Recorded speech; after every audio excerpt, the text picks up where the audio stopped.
Sea Fever, directed by Neasa Hardiman, starring Connie Nielsen, Hermione Corfield, and Dougray Scot. The crew of a West of Ireland trawler marooned at sea struggle for their lives against a growing parasite in their water supply. Sea fever dropped out of nowhere, and it's really surprising how relevant the story is in this time of self-quarantine. It's also a bit of a slow burn. It took its time to establish our characters, especially our main character, Saban, who I felt had a really great story arc. And she's a character that you can really root for and get behind. The rest of the crew is also relatable. They feel like real people. They don't just feel like a bunch of random red shirts on a boat. They're actually pretty well fleshed out. The basic plot follows Saban, who's a marine biology student, and she prefers spending her days alone in a lab. She has to endure a week on a ragged fishing trawler, where she's miserably at odds with the close-knit crew. But out in the deep Atlantic, something ensnares their boat, and the crew succumb to a strange infection. Saban must overcome her alienation and anxiety to win the crew's trust before everyone is lost.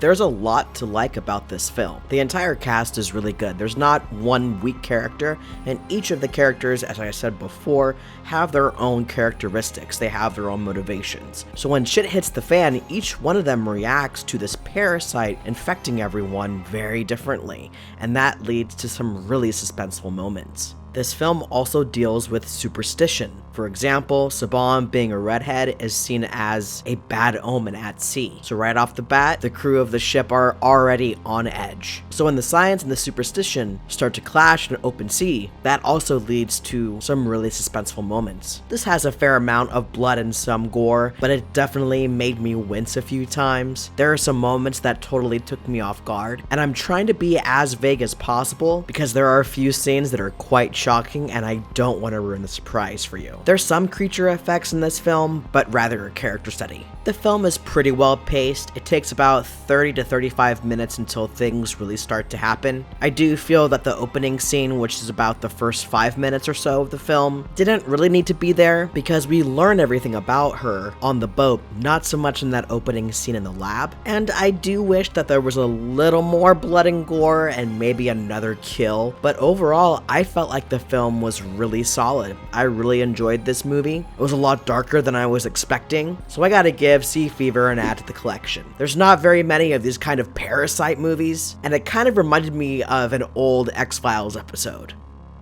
If you enjoyed this video, be sure to leave a like, and if you want to see more content like this, be sure to hit that subscribe button. Thank you so much for coming by, and I'll see you guys in the next video.